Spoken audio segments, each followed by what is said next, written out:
Hello, everyone, and welcome. Thanks so much for joining. Excited to be here again for another fantastic GMAT Club YouTube video. I'm Scott Edinburgh, founder of Personal MBA Coach, and today I'll be joined by some former clients of ours to talk about how they got into M7 schools. I'll play a video shortly because we just recorded this last night, actually. But at first, I want to talk more generally about what you should be doing if you're coming from an overrepresented background and you want to figure out how to really crack a top school, right? How to get into an M7 school. A few different things to think about, right? First, you want to think about your test scores. Of course, you want to get a really high test score, but depending on the school, you might actually think about the quant and the verbal combination. If the verbal score is a little bit low, that could be okay in some cases, especially if English is your second language, but the quant score really should be high. If your GPA is low, you want to take some extra courses to supplement that. Now, let's say you're an engineer, and a lot of engineers are applying to schools. What are some things that you can really do to show your leadership as best as possible? You want to think about things that you're doing both at work and outside of work. Sometimes people focus a lot on the extracurricular activities, running an NGO, a nonprofit board, but don't forget about these at work leadership things that you can do so that you demonstrate to an admissions committee that you know what to do as far as leading people, mentoring folks, creating new initiatives, even going to a boss and doing things that they otherwise, wouldn't have done previously. Also, school engagement is really important for some schools. Now, in cases of a school where the school doesn't really measure that engagement, it might not be worth your time to engage with that school. But the schools that do, it is really important to be, directly engaging with that school. And then lastly, it's just knowing what you want to do after the school and how that specific program can help you in that very, very clear, granular level of detail. So best of luck, everyone, and we'll go and play this video. And at the end, we'll come back for some Q&A. Hello, everyone, and welcome. Thanks so much for coming. We're super excited to be here today and to chat with you about some success stories. So I'll give you a little bit of background about myself and the company of Personal MBA Coach. We'll have some live success stories, as well as just some other stories about other clients that I'll chat through here today. So a little bit about Personal MBA Coach. If you haven't already met us before, we were top ranked on Poets and Quants last year in the US. We presented at the annual GMAT conference with all the admissions directors. Overall, we have a 96% success rate. And last year, our clients got in with $6.5 million in scholarships. We're family operated. I run the company with my sister, and all clients receive one-on-one support either from myself or one of our senior former admissions directors on the team. Clients to network with at all the top schools, and also a pretty robust project management system that we use. So, who are we at Personal MBA Coach? So myself, I went to MIT for undergrad, Scott Edinburgh, and studied economics and business at Sloan. Was a TA for one of the MBA courses as an undergrad, then went to Wharton for my MBA, and in between I worked at Deloitte in consulting. I'm joined by Nicole Shea, who's a former admissions director at Columbia. She's done some videos with us before, you've probably seen on this channel, and she's worked from 2015 to 2021 at Columbia, very close with the current team. And MJ Shores, who's a former Wharton and UCLA admissions director. And then my sister Erin, who went to Yale for the MBA, worked at Bain for a number of years, is a former Forte scholar. So, what do we do throughout the process? Let's say you're early on and you're not sure exactly what to do. We can help you to figure out what are the things about you that should be improved. What are some new things that you might want to be doing as far as like extracurriculars, leadership, nonprofit organizations to start, things to do at your job, and that sort of thing. That's called the early MBA planning package. Then, of course, the comprehensive packages where we can help folks throughout all the parts of the process, from story development, essay editing, resume review, interview prep. And some folks here today will be talking about their experiences with us, as well as tutoring. So we have GMAT, GRE, and executive assessment tutoring, in-house software that we use to guide through the tutoring sessions with modules, sample questions, thousands of answers, full-length exams. And we provide a pretty customized approach to tutoring. So I won't go into tons of depth on that today, but almost all of our clients do really well raising their scores. We guarantee happiness with all the services, the tutoring included. And then we have former interviewers at a lot of the top schools to help with the mock interview prep. So that's all the stuff that we do. We do all this for MBA as well as other specialized master's and graduate programs. So today, what can we learn from some successful candidates? So, a lot of these folks have cracked M7 or other, top schools. And here's one success story. So here's an applicant that we'll have a variety of different backgrounds here, and we'll hear from some former clients today as well, which is probably the most exciting part. So here's an applicant that had a 3.4 GPA, 330 on the GRE, 4 years of experience, worked in consulting. So a female applicant, white as far as ethnic background, went to an Ivy school. Some of the challenges were actual previous rejections, an overall common background, and let's say the stats for the GRE were strong, but the undergrad maybe not the strongest. And at the beginning, we actually didn't have as strong of a GRE score, so we weren't really sure what sort of approach we were going to be taking here. We really dug into the family history and figured out what extracurricular work they had done, and what kind of passions they really had around these sort of activities, and tried to find a theme. All right, so for this particular person, art was the theme that we used throughout the essays and the goals, and really tied this together as far as things that they did outside of work, to some extent some niche consulting plans for the post MBA goals, and even had art in the longer term plan. Now, that doesn't mean that if you don't do this, you can't get into school. Sometimes the professional goal is very different from the personal goal, but in this case, got into a booth with 150,000 in scholarships. So that's one example. I'll have a few other examples coming up, but now I want to take a minute to introduce some folks here today. So Olivia, if you want to get started and tell us a little bit about yourself, your background, and how you kind of came across this. Yeah, so I studied economics and communications in undergrad. And when I graduated, I went into a job in investor relations. On a daily basis, I spoke to CEOs and CFOs, analysts, and investors. And over the years, I just became really intrigued with being the one to make those investment decisions. And so I decided I wanted to make a career transition into investment management. But I knew that I couldn't do that by myself. I was pretty set on getting an MBA because I didn't have the experience or the skill set to make that career transition. And so at the onset of the pandemic in February 2020, I started studying for my GMAT, and a lot of the testing centers were closed, so kind of had an extended time period to do that. So I finished my GMAT in July 2020. And then in October 2020 is when I started researching admissions consulting firms. I was just looking on, Poets and Quants, GMAT Club, looking at the highest rated companies. And I reached out to a bunch of them, had initial calls. And I think what stood out about our initial call was two things. One, the boutique nature of your company. A lot of the other companies I was speaking to, I wasn't speaking to the actual consultant that I'd be working with. And so I knew I'd get that one-on-one focus from you guys. And the second thing I think is just the balance of honesty, but encouragement that I felt from our initial call. I just kind of thought it clicked the most in relation to the other ones that I had. So I spent 3 months kind of deciding what I wanted to do. And I reached back out to you in January, and then we got things started in February, and the rest is history. Great. Great. And we'll do some more sort of Q&A about process and that sort of thing as we go. But Ash, you want to talk a little bit about your experience?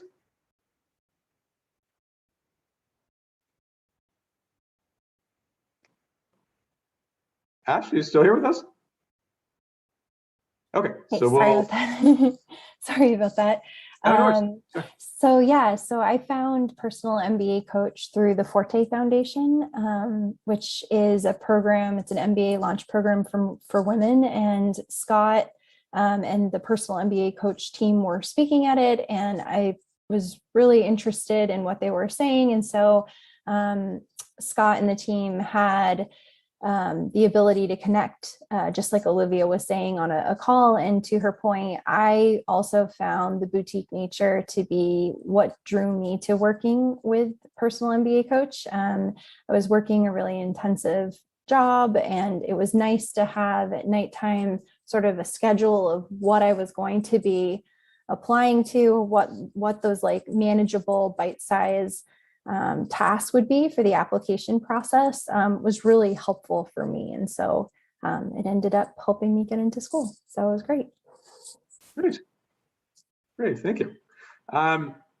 So I'll go over a couple more success stories, and then we'll go back into questions. I'm sure folks might be a little bit, kind of interested, not just about the work with us, which we'll get into, but also timing, strategies, things that you like, things that you didn't like, any sort of advice and tips like that. So we'll go through some other success stories, and then we'll kind of come back to both of you with some other questions.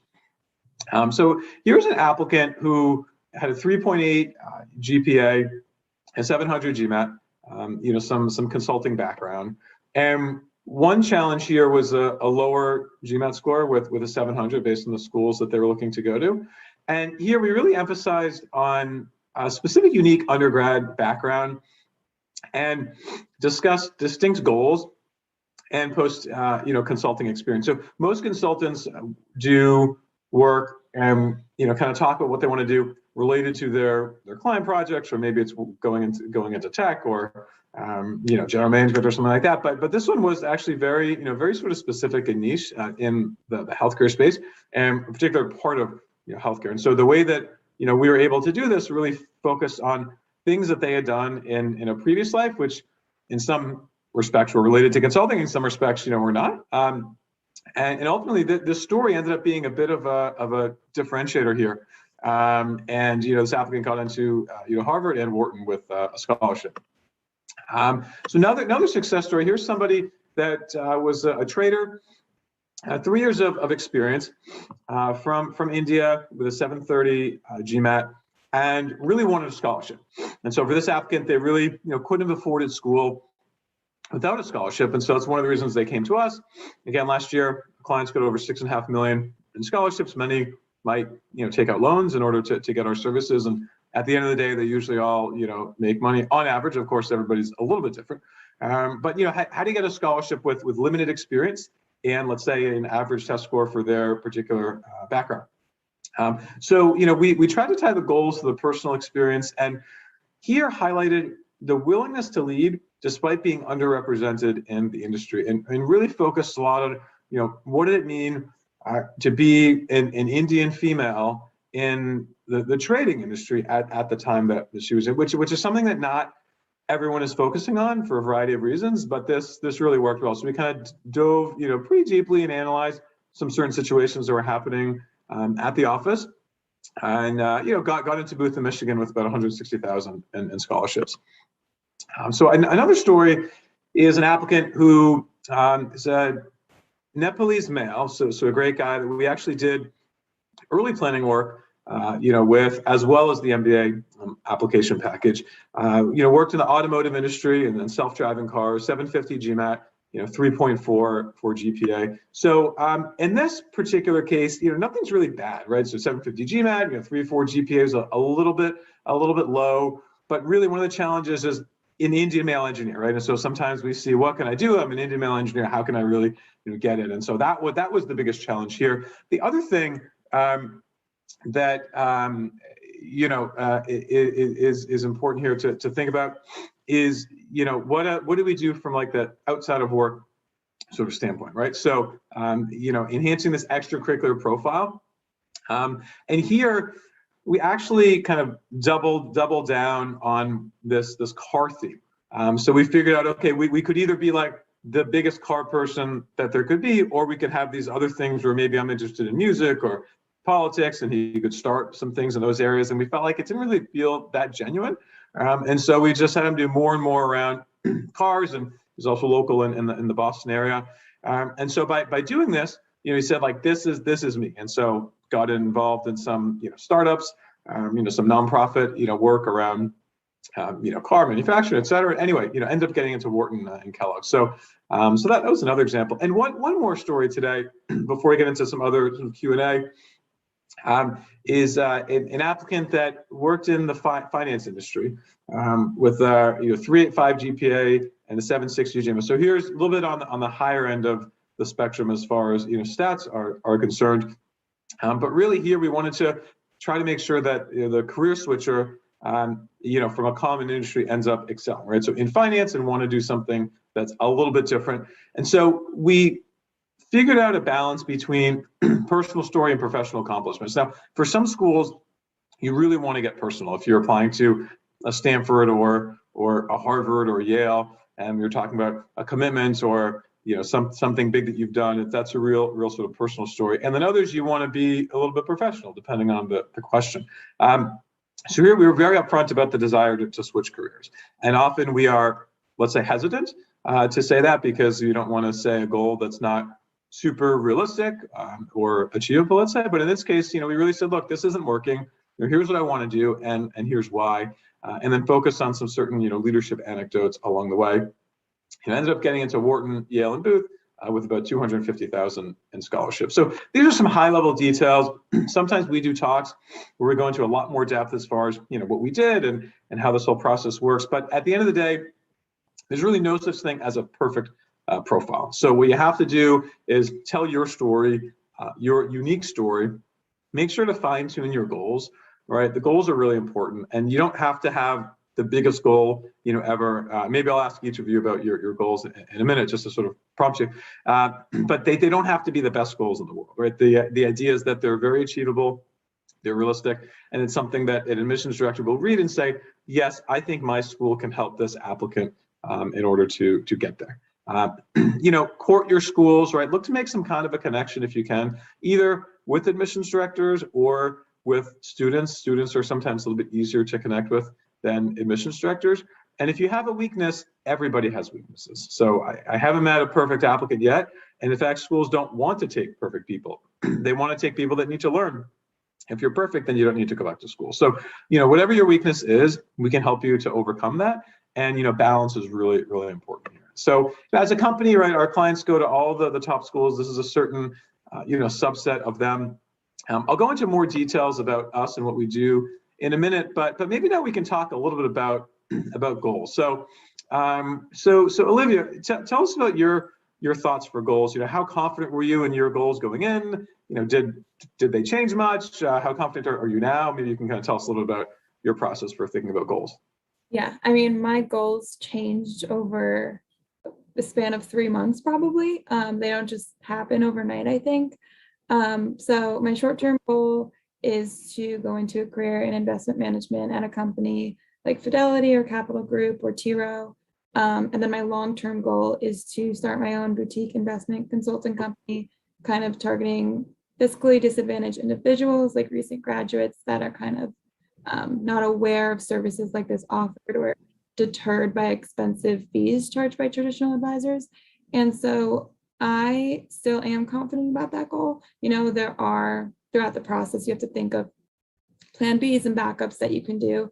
And so there's a lot of pathways to get where you want to go, but this is something that wasn't just crafted overnight and that I've thought about a lot with your team for the past few months. So at this point, I am pretty confident about it. Ash, how about you? What was your experience like thinking about the goals? Yeah, so I came from the healthcare industry, and I knew that I wanted to pivot out from, I'd worked in the CRO industry and wanted to pivot into pharma. And so I think that kind of stuck through, but it was more about being open-minded to what are those different avenues, like Olivia touched upon, and kind of a plan A and a plan B. What that would look like. Would I be an emerging biopharma? Would I be in a large pharma company? Would I want to go to a startup? So these are things we thought through, and they were very much transferable into the essays that we wrote during the application process. So it was very helpful. Yeah. So how about if we talk about timing, and I'll let either of you kind of jump in. The timing, what's your advice as far as timing? How much time is the right amount of time to give to this process? Doing 5, 6 schools, do you think you started at the right time, too early, too late? I think I personally started, and I think time in this process was just like the most important thing. I started very early, I think. I was reaching out about a year before I was actually applying to admissions consultants, but I think that was one of the best things I could have done, especially when you're working a job that is pretty demanding. It's hard to go home and write essays and prep for interviews. So I think the earlier you can start, the better. Yeah, and one of the reasons we have you on this video is I think you might have been the first client that we had sign up actually, and you're already accepted. So definitely, you know, early helps. It's November, so yeah, that's great. And, at the same time, you know, you want to think about, you know, well, what does early mean for you, right? And when are you thinking of applying? So I know it's now November, and a lot of you are considering round 2, and I always get the question, is it too late, right? It depends. If you want to do 8 schools, yes, it's probably too late. But, you know, depending on your plan, you know, we certainly are, you know, still taking folks for this round, but as you're getting later, you then want to just think about turnaround time, how quickly you're going to be able to, you know, churn through materials and that sort of thing. One question I always get, and I know neither of you are planning for this because we didn't actually prep you with these questions, but oftentimes when I'm on initial calls with applicants, they say, how much time do I need to spend on the applications? So I'm curious what your answers would be, because I give an answer and I've heard from clients, but I hear different numbers. So maybe Olivia, since we're on you, you know, how much time did you spend on each app? As far as like a number of like hours, I guess. Hours, oh gosh. That's a tough one. Do it in months because that's easier. For each school, I took about a month and a half to write the essays. And while I was doing that, I was prepping the short answers. And so I applied to 7 schools. And so it took me, there was some overlap there, obviously. But yeah, I would say like a month and a half per school minimum. I just remember your team being like, you have to get started on this one. It was about 2 months before. And yeah, it was a month before. It's just a very short timeline, I think. Ash, how about you? You know, how many hours per application would you say you can spend on average? So I'm the opposite spectrum. I met you. I met you literally a month before I applied, and we were able to spend. I think I probably spent anywhere between 10 and 15, maybe 20 hours on each application. I applied to 3 schools. I got scholarship money and I applied the last round. So that's the key thing here. I don't encourage people to do this. I think you should listen to Olivia and take time. But if you are last minute thinking of applying or reapplying for round 3, like I did, personal MBA coach can help you and have you be successful and get scholarship money. It is possible, but you have to put in the time. I think that, back to Olivia's point, it's really important if you are going that last round that you know you're going to be doing a consolidated heavy amount of time. You're going to be spending your weekends and after work trying to make up for that deficit if you don't have the months there on your side, but you can be successful. It is possible. Yeah. Right. Maybe talk about recommenders for a minute. You know, do either of you have anything, and you both don't need to answer, but do either of you have anything that you want to share around your recommender strategy? Sometimes applicants aren't sure, you know, when to ask. Can I ask my current manager? You know, I know with us, and maybe you can talk a little bit about like how we supported you in that process as well. Yeah, I think I kind of knew who I was going to ask before when I was going into the process, but a lot of people can't ask their direct supervisor. So I think that's something that your team can probably definitely help with. For me, it was an open communication. She knew I was applying and she was expecting it. And so I think your team just kind of helped me know the right timeline, how to ask, because it can be a little tricky. Yeah, and just kind of staying on top of your recommenders, making sure everything gets in on time. I think your team is very helpful with as well.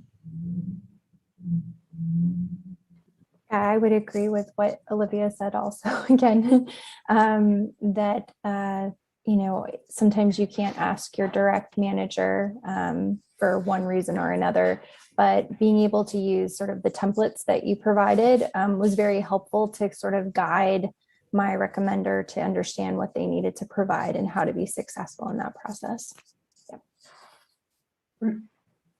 Yeah.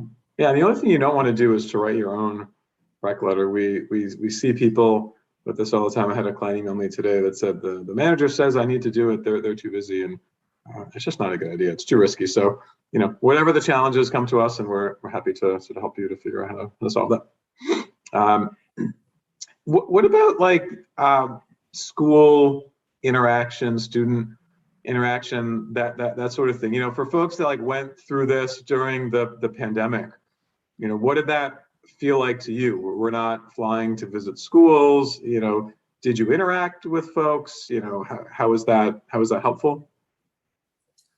I can answer that. I networked a lot since you couldn't be on campus and have coffee chats in that regard. I went to a lot of online networking events, all of the events, and made sure that anybody who was part of the admissions team was taking note of who was attending. I think that's a really big sort of advantage there, is if you go to all those events to show you have interest, and then finding out what the key contact information of people and following up with them after, sending thank you notes, asking for maybe a Zoom Connect for 30 minutes, talking to other students who go to the school. That was something I did. So really virtually networking, since you can't be in person to have those conversations, really did make a difference. In fact, I'm still best friends with one of the student interviewers who I had, and we hang out now all the time. So That's great.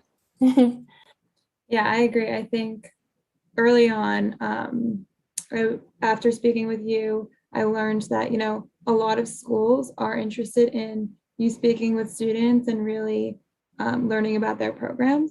And so I reached out to a bunch of students at the school that I am going to be attending and just learn about the student life.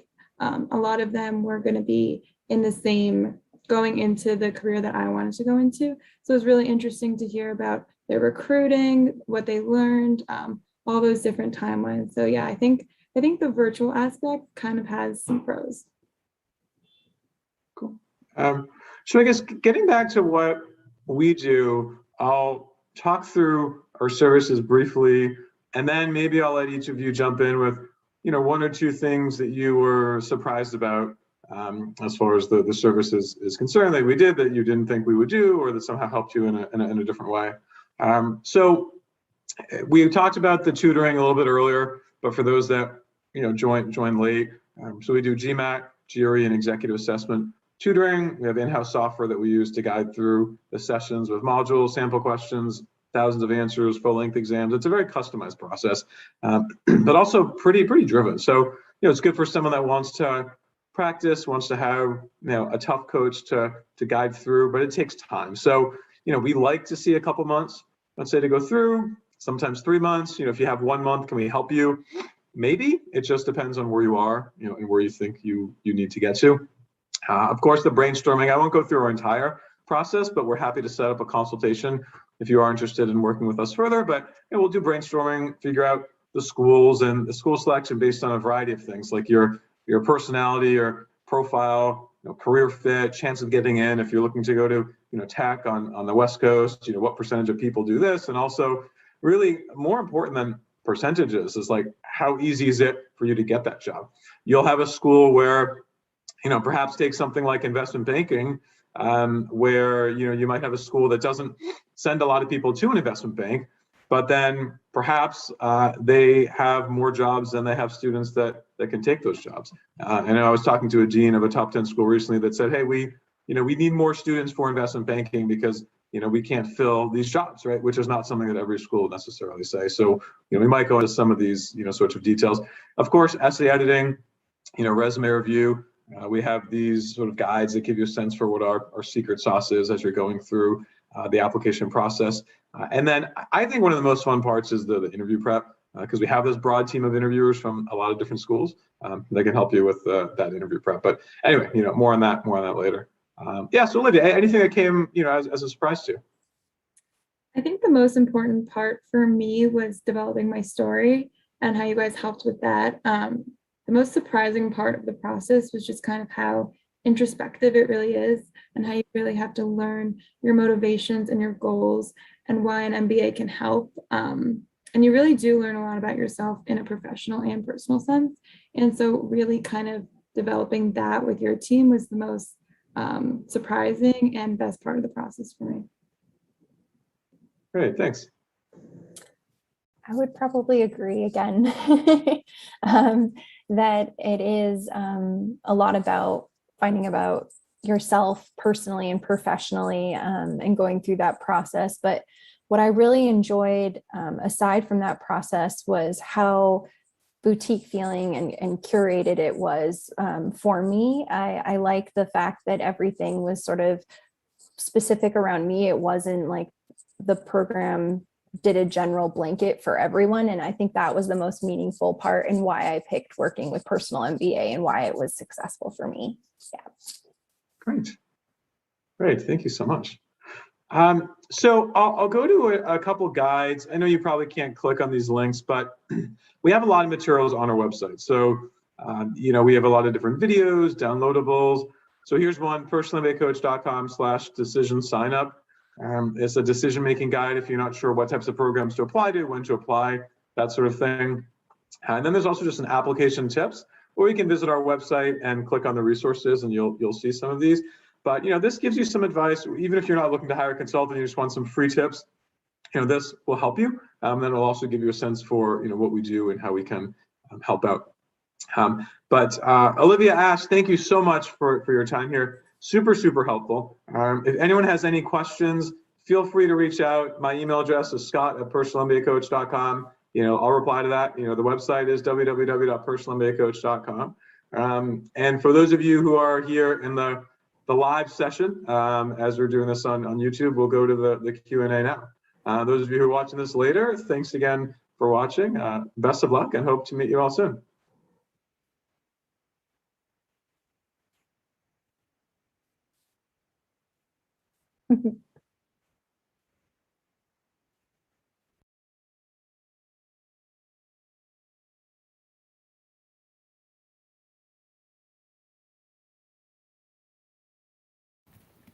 Okay, great. Well, yeah, thanks everyone for watching, and now we're happy to answer any questions that you have. So I know some of you will have questions on round 1 versus round 2 versus round 3, test scores, letters of recommendation, whatever might be the case. So now we're happy to just answer them. So we'll start reading through the questions here. And in case you don't, remember your question, or you don't feel like, asking something live, feel free to reach out later with any sort of thoughts or questions that you might have. And then, we'd be happy to answer them kind of offline as well. I'll share our contact information here in the screen as well, so that you have that. And we'll start with the questions. Okay.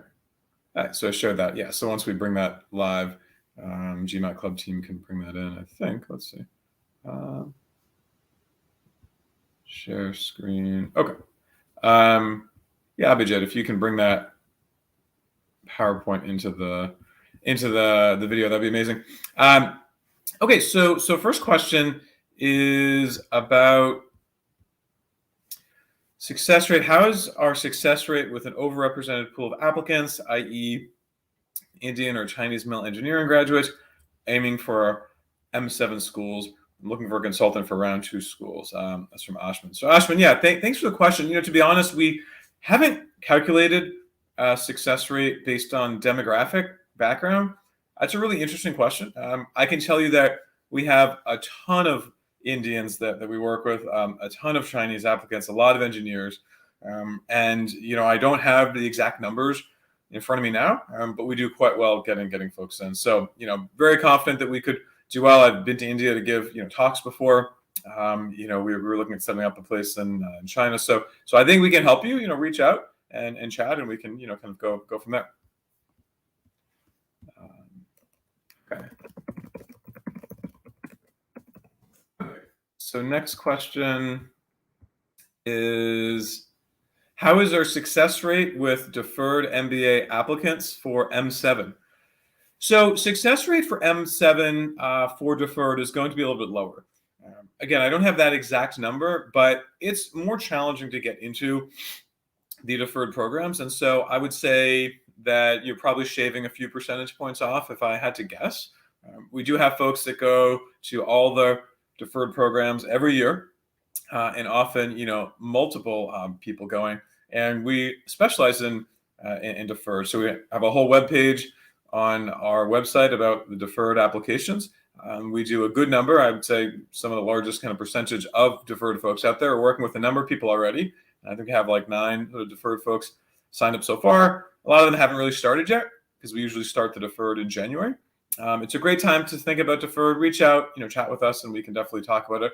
The good news is there are many deferred programs. And for those of you that don't know what deferred is, if you're in college, it's relevant for you. If you're not in college, then you don't have to listen to this part. But it allows you to apply to school when you're in college or in a master's program just after, 1-year master's right after school. You get accepted, and then you go to school later, with the exception of Yale, where you'll go to school right away for a year and then take a year off and work and then go back for a year. And there are now 10 schools that offer deferred programs, so the number keeps jumping. Is it too early to give a GMAT test now if you're targeting MBA in 2023? Definitely not. No, it's a very smart question.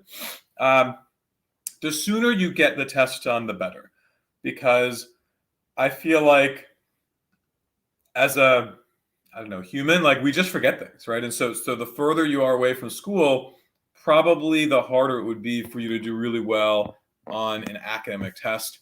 So I would say take it now. It's great, great time, and it lasts for 5 years.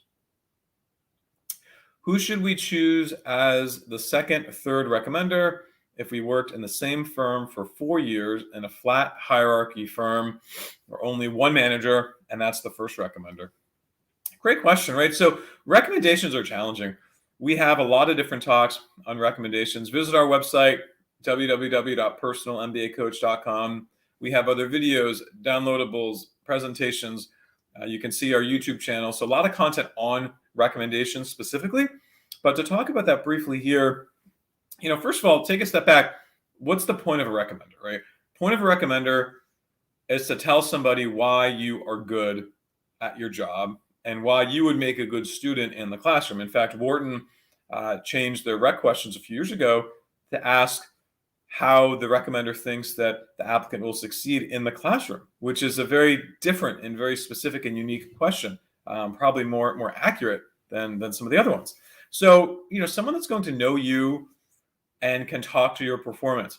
Now, if everybody else is at the exact same level as you, then I would ask a few questions. One, is there somebody who's, let's say, been there longer? Maybe the title is, I don't know what your company is, but let's say the title is consultant for everyone, but some consultants have been there for 5 years and you've just been there for 2 years. That could be somebody. I would say if you have a client, a client could be one.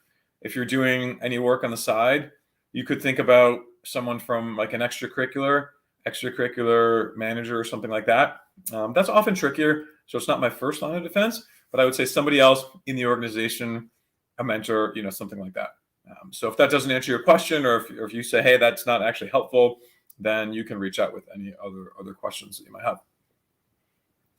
Okay, here's another question. How is the profile of Indian military veterans? Yeah, great question. With 10 years of work experience considered for M7, and what could the GMAT score required? Yeah, so, in order to tell you GMAT score, I really need to know everything about you, because otherwise my answer is going to seem a little bit generic, where I'll say things like, hey, let's get 30 points above the average because you're an Indian applicant. But that's not very personal, so that might not be as helpful for you. Without knowing more, I would say, maybe military a little bit easier, maybe 20 to 30 points above. So you're looking at like a 750 or higher. Not to say that you can't get in anywhere with a 740, but if you have, a 690 and you're trying to go for an M7, that's likely going to be challenging. As far as how is the profile considered, I would say very strongly, because as you can imagine, the vast, vast, vast majority of our clients from India do not come from the military background. We do have military folks every year, but I can count it on one hand. So that's going to put you in just a bit of a different category. You're not working at TCS as a consultant, or you're not programmer at Accenture. Nothing against those places if you are working there, but the military will allow you to step outside and show a little bit more leadership. So on the surface, I like what I'm seeing. That said, I kind of have to look into this in a little bit more detail. 10 years is a lot, but then again, from the military, people tend to work a little bit longer before going to school. So reach out if you want to explore what we can do together. And we actually have a former/current West Point professor on our team to help with some of the military stuff. So here's another question. Do we provide an initial connect call or consultation for candidates, lay out their requirements and set groundwork with a profile evaluation? Yes. So for every applicant that's interested in working with us through one of our comprehensive packages, we have a free consultation. We do not offer free just profile chats, just with profile advice due to the demand that we have for our services. But if you're interested in hiring us, you've explored our packages and prices, and you're interested in exploring that together, absolutely, we should get to know each other and see if it would be a mutual fit. So feel free to reach out, and we'd be happy to connect. Okay, so here's another question. As a guy who has graduated in 2017 and still a good relationship with teachers, would it be advisable to ask a teacher or professor for recommendation letter? Unfortunately, the answer is no. When it comes to the recommendations, they really want the recommendations to be from someone that you're working with professionally. So anybody from college is unfortunately not the right person to ask. Even if you did a lot of research work with them, when you were in college, we want to get somebody from work. You've been out of school for 4 years. So in the last 4 years, you should have had relationships with people from the professional side of your life. And if you haven't, then that would be a red flag for schools. So happy to give you some more feedback and help offline, but we do want to avoid anybody from the academic side.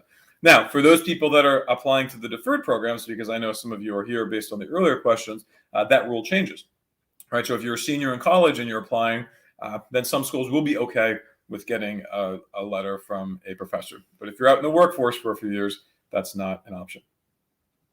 And talking more broadly about, okay, actually, I just got another question. So apart from 2 professional recommenders, do you also recommend an academic recommendation from the principal that may give an additional strength to the overall application for someone with 5 years of work experience? No. So based on that, the last comment I made as well, we really just want the letters to be professional. And that's what's going to allow you to showcase your best strengths is somebody from work. You don't want to go too far back. Some schools, I can't say which ones, but some schools actually really prefer like recent letters. So within 2 or 3 years. And while other schools are maybe less picky and okay, you can go back 4 or 5. If you think about it, you're growing and getting better and getting smarter and being more, you might laugh and say, am I? I don't think I'm getting any smarter, but I'm a little bit older than you all probably. So you want to get a letter from someone that's really seen you in your peak, in your recency. If you're 5 years out and you get a letter from someone that was your mentor for the first year, they're probably not going to say that much that's super exciting about you. So recency is important. In fact, talking about recommendations, so a few things, recency, specificity, meaning exactly what are they writing about you? Are they talking about the fact that you're great analytically, you're a strong team player, you make an excellent contributor to Harvard Business School?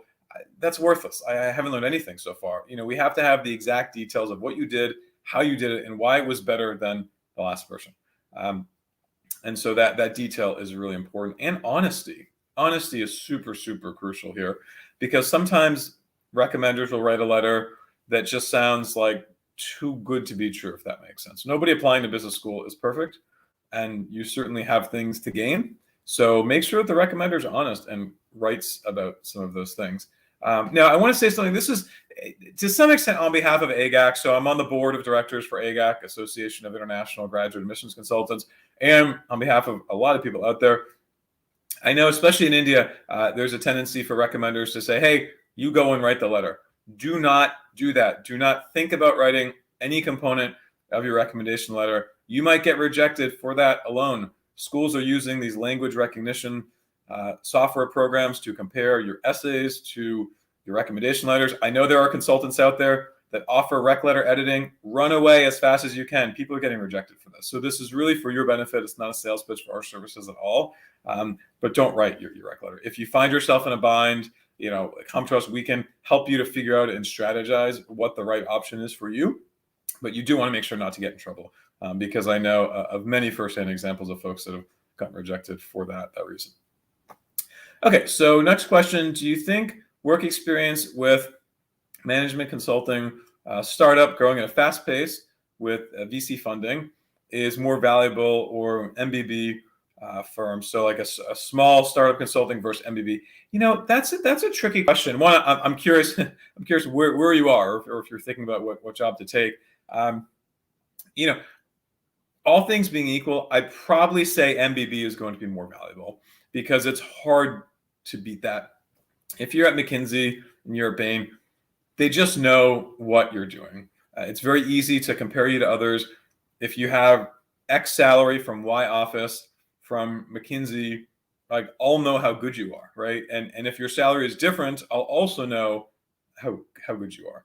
And so if you're coming from a smaller place that isn't as well known, I wouldn't say that that's better. Now, is it a lot worse? Not necessarily, because what happens is schools take people from a lot of different backgrounds. You need to have your consultants, you need to have your bankers, you need to have your folks doing nonprofit and education. Even within consulting, they can't fill up a class with 35 people from McKinsey from the Mumbai office, right? So you have to vary yourself. And I know that some of these offices have a lot of people. If you look at Bain, New York, like, how many people work there, right? So they're not all getting into Stanford. So if you do come from a smaller place, that certainly could, in some cases, help you. But if you're picking the job, I would still say go with the better known firm. I think that's going to help you a little bit. However, if you're already working at a firm that's smaller, there are spaces for you. It's just that you're going to be competing with a lot of other people from these places. I know that sort of contradicts those statements contradict each other a little bit, but hopefully that's clear and helpful. So what if the professional connections don't speak English? And this is a follow-up to the recommendation questions. So you could get a letter translated, and some schools will even, like I know Yale will translate letters for recommenders from certain languages. Even if schools don't, pay to get the letter translated, you can get it translated. You don't want to translate it yourself, again, because you don't want to write it, but you can certainly hire a firm to translate it. So we have recommenders that will write in their native language, and then it just gets translated. And the quality of the English and the translation is not relevant. Your essay quality is super important, right? And so if you have great essays, especially if we can help you, that's important. But the recommender does not need to write in perfect English at all, honestly. So as far as timing in the year, I want to talk to what I'm seeing. I don't know if this is helpful, but pretty close to this space. Casual drinks with admissions directors now that things are starting to open up and having a lot of conversations with folks. It's an interesting year, right? Because in some cases, COVID is starting to get a little bit better. I hope everyone's doing as well as they can. At least the worries about COVID are starting to decline.